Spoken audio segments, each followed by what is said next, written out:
Hey, good evening, hello. Here I am, I'm on my timeline. I'm sitting in the Suba studio after work, waiting for the car to warm up. I'm driving from New Hampshire back over to Vermont. Whoa, man, they said we were getting snow today. Hello. We had probably 3 inches at least over here. Sweep the car off, the whole deal, heading home. The weather's like, what? So, hey, Sandy, how's it going? So I thought, well, you know what? I have missed you guys for days now. I've been so jamming busy. Since I'm waiting for the car to warm up, I thought, why not? I might as well come on and do a little alphabet soup. So I just did a video over in a social marketing group that I do once a week about manifesting mindset. So I'm going to use one of the words that I shared with them over there because it's a great word for the letter R, and I want to talk about it specifically about life in general, but especially right now around the holiday season because this is a tough time for folks. Hey, Melissa. So the first word that comes to me for the letter R is resilience. Dang, man. Sometimes life is rough. This time of year for people can be extremely difficult.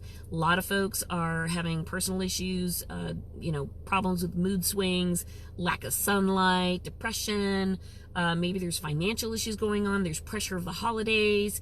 All those things really create a lot of difficulties for a lot of us. And one of the things that I have to offer up is the word resilient. It is basically riding the storm, holding tight until things kind of get to the other side. That mental attitude of resilience is really the thing that has to get you through the hump. I'm going to share a story with you because this is really good. If I start looking red, it's because I now have the heat on in the car and my scarf, and holy bananas, I'm melting.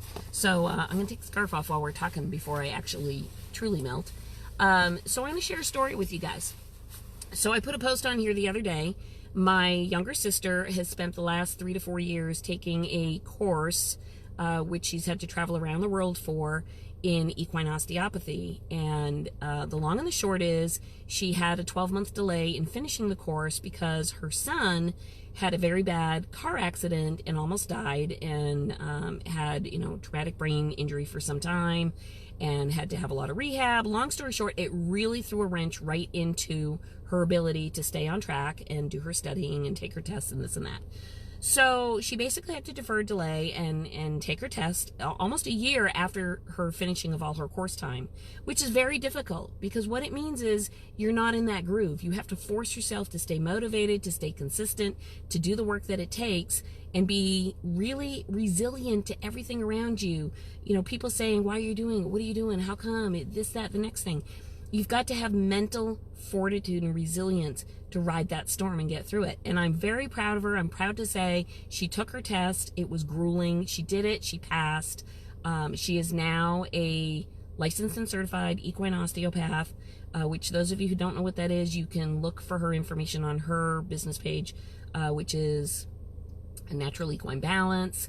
And it's fascinating. It's really fascinating. That's another story for another day. I'm just trying to say resilience through life is the thing that allows you to ride those bumps and get through the really hard stuff. And sometimes, truthfully, we have to dig really deep to get to that thing that's like, I'm holding on.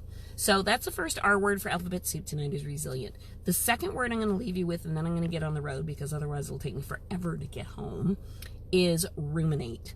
So, of course, ruminate to me, I think of cows when I think about ruminating because, they have 4 stomachs and things go around and around. So, but ruminate, okay? Oh, Kathy's on. Kathy knows all about rumination. So, ruminate is when we get stuck in our head and we spend our time thinking about, well, it used to be like this, and I can remember when, and, I don't know why it's so hard now because, last week it was like this, and you go back and you constantly repeat and go over and over and over an event that's already gone by that is no longer servicing you in the present. Here's the problem with rumination, you guys. Your subconscious doesn't recognize, is it now? Was it 2 weeks ago? What's going on? All it knows is what you feed it. So when you constantly go back to an event that was not necessarily in your favor or was difficult or you're boo-hooing about, that rumination creates in your body the same responses as if it were in the current moment. So the trouble with that, hey Carol, how's it going?